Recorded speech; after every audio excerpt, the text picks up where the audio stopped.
CATL just announced a battery that charges in 12 minutes and lasts 1.8 million miles. The world's largest EV battery maker. Not a startup, not a rumor. But is this claim actually real or just another bold headline? Here's the twist. CATL already supplies Tesla's batteries globally. Yet Tesla is betting billions, building its own cells in-house. So if CATL just solved charging speed and battery life at once, is Tesla ready for that? Let's dive right in. CATL Contemporary Amperex Technology Company Limited just announced a new lithium-ion battery with a 5C charge rating.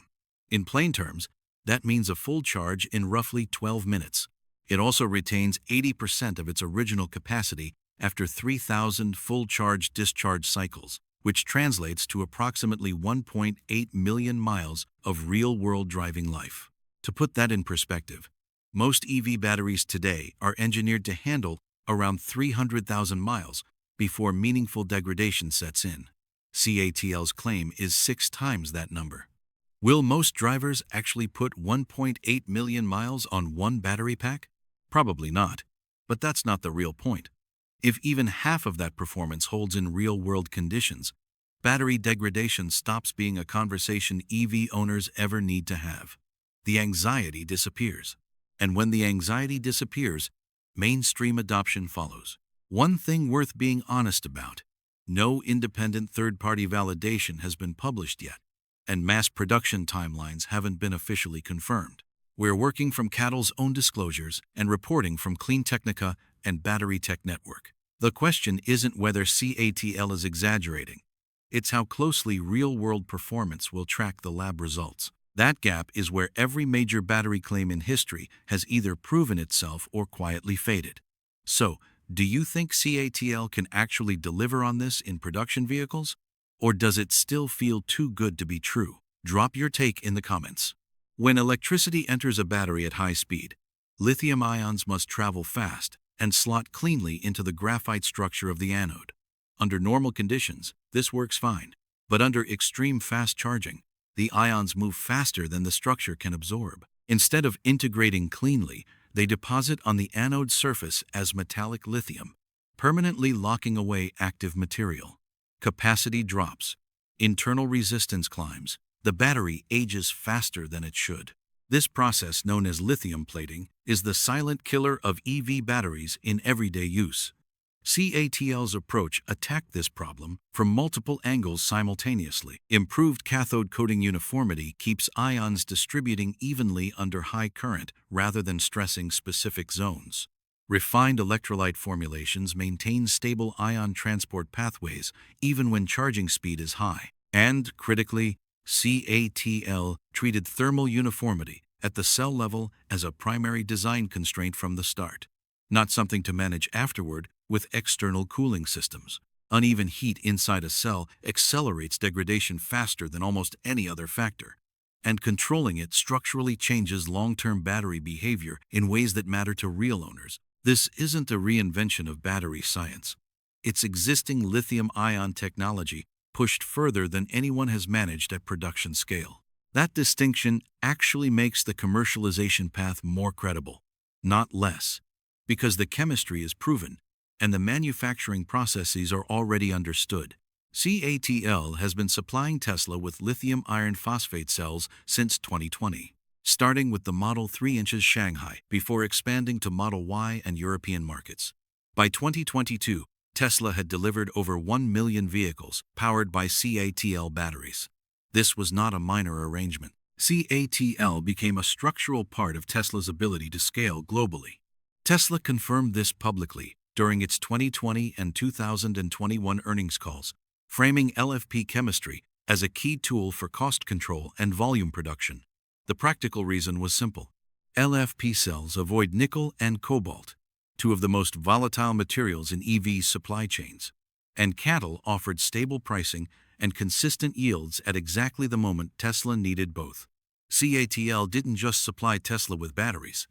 CATL helped Tesla solve a manufacturing problem that could have slowed its entire global expansion. Keeping that context in mind makes what comes next considerably more interesting. At Battery Day in 2020, Tesla unveiled the 4000 680 cell, and outlined an ambitious in-house manufacturing roadmap: dry electrode processing, structural battery packs, complete vertical integration. The message was clear. Tesla wanted to control its own supply chain. Since then, Tesla has invested billions into production lines in Fremont and Austin, publicly acknowledged yield challenges during 2022 and 2023 earnings calls, adjusted timelines, and continued pushing forward without retreating from the commitment. For years, three concerns dominated the EV hesitation story: range anxiety, charging time, and fear of long-term degradation. CATL is targeting all three simultaneously from a position of proven manufacturing scale. That combination carries a different weight than a lab announcement from a startup. If the 5C battery reaches volume production at competitive pricing, both of which remain unconfirmed, the ownership calculus changes substantially. Charging in 12 minutes removes the time burden. A battery designed to outlast the vehicle removes the degradation fear. And pack costs, approaching $65 per kilowatt hour, bring total cost of ownership into genuine competition with internal combustion vehicles. For Tesla, this creates pressure on two fronts. The 4,680 inches house program needs to keep pace not just technically but in cost and yield at production scale. At the same time, CATL remains available as a supplier with demonstrably advancing technology. The strategic question is no longer simply make or buy. It is whether the long-term control premium justifies the gap in time and capital while a key supplier accelerates ahead. Tesla's advantages in supercharger infrastructure, software integration, and brand loyalty remain real, but they require continuous execution to stay relevant. CATL, operating at the supply layer of the entire EV industry, rather than competing in a single market segment, has both the scale incentive and the capital depth to keep pushing the boundary. The honest take: if CATL delivers even 70% of its claimed performance in real production conditions, it changes what buyers expect from every EV, Tesla included.